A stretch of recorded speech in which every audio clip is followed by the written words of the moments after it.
Assalamualaikum warahmatullahi wabarakatuh. Selamat pagi Ananda semuanya. Hari ini adalah pertemuan pertama kita. Kita membahas tentang objek IPA dan pengamatannya, submateri penyelidikan IPA dan pengukuran.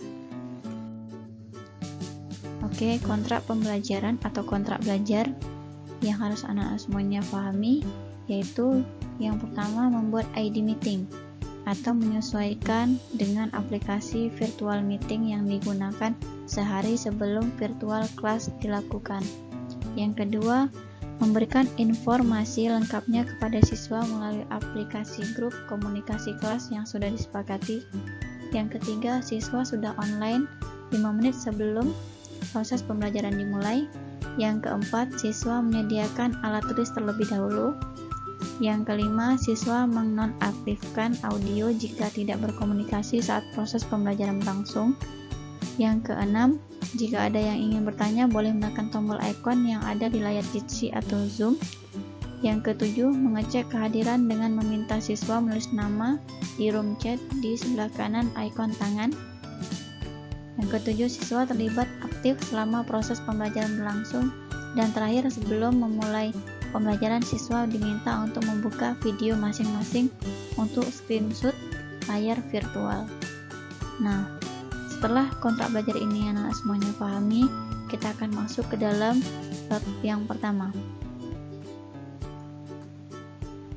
Tujuan pembelajaran 1. Menjelaskan 3 komponen keterampilan proses metode ilmiah penyelidikan IPA, pengamatan inferensi dan komunikasi, berdasarkan kegiatan-kegiatan yang telah dilakukan. 2. Menjelaskan kegunaan mempelajari IPA. 3. Menyebutkan objek yang dipelajari dalam IPA. 4. Menggunakan alat ukur dalam pengukuran. 5. Mengidentifikasi alat-alat ukur yang biasa digunakan dalam kehidupan sehari-hari. 6. Memisahkan alat ukur baku dan alat ukur tak baku. Teknologi canggih seperti telepon seluler, televisi, dan pesawat terbang, juga buah-buahan dengan sifat-sifat unggul seperti buah semangka tanpa biji dan lain-lain, didapat dari hasil penyelidikan IPA. Penyelidikan IPA. Pernahkah kalian memperhatikan teman atau orang di sekitarmu? Misalkan rambut hitam, kulit coklat, hidung mancung, mata sipit, berapakah tinggi badannya, berapakah massa tubuhnya, dan lain-lain. Kegiatan pengamatan ini disebut dengan penyelidikan ilmiah IPA. Nah, sekarang kita akan mencoba mengamati gambar keempat anak berikut. Bagaimana warna kulitnya, bagaimana bentuk rambutnya, dan apa bentuk matanya. Ada 3 langkah yang perlu dilakukan dalam penyelidikan ilmiah. Yang pertama, mengamati dengan menggunakan panca indera dan juga melakukan pengukuran.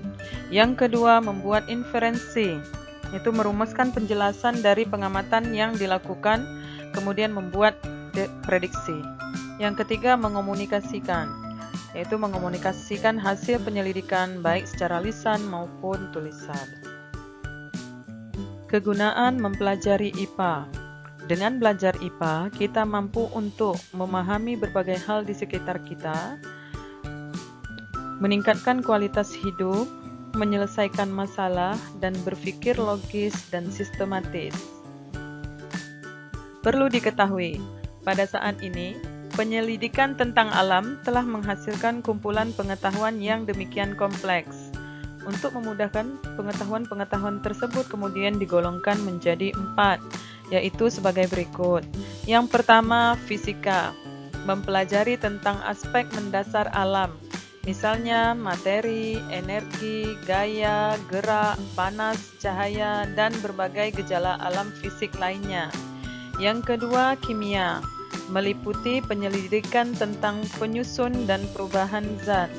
Yang ketiga, biologi, yaitu mempelajari tentang sistem kehidupan mulai dari ukuran renik sampai dengan lingkungan yang sangat luas.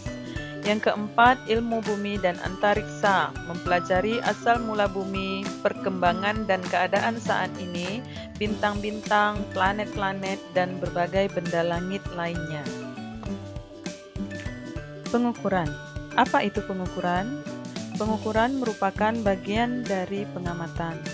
Pengukuran itu adalah proses membandingkan besaran dengan besaran lain yang sejenis sebagai satuan. Besaran adalah segala sesuatu yang dapat diukur dan dapat dinyatakan dalam angka. Setiap besaran mempunyai satuan. Berapa kira-kira panjang meja ini? Panjang suatu benda dapat diukur dengan menggunakan penggaris atau alat pengukur lainnya. Jika kamu mengukur panjang meja dengan menggunakan jengkalmu, maka jengkalmu digunakan sebagai satuan pengukuran. Misalkan hasil pengukurannya adalah panjang meja sama dengan 6 jengkal.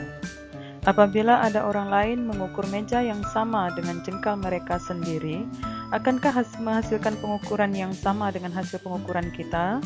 Apakah panjang jengkal setiap orang sama? Untuk menghindari terjadinya perbedaan hasil pengukuran, maka ditetapkan satuan yang sudah disepakati bersama. Satuan ini dinamakan dengan satuan baku. Satuan seperti sentimeter, kilogram, dan detik adalah contoh satuan baku dalam internasional. Dalam satuan SI atau sistem internasional, setiap jenis ukuran memiliki satuan dasar. Contohnya panjang memiliki satuan dasar meter. Untuk hasil pengukuran yang lebih besar atau lebih kecil dari meter, dapat menggunakan awalan-awalan yang akan ditampilkan pada tabel di bawah.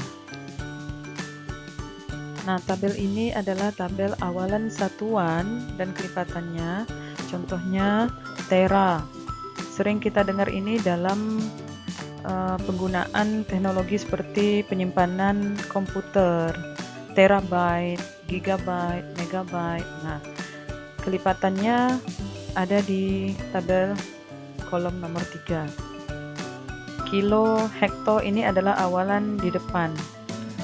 Contohnya kalau untuk satuan panjang ada namanya kilometer, hektometer, dekameter, desimeter, dan seterusnya.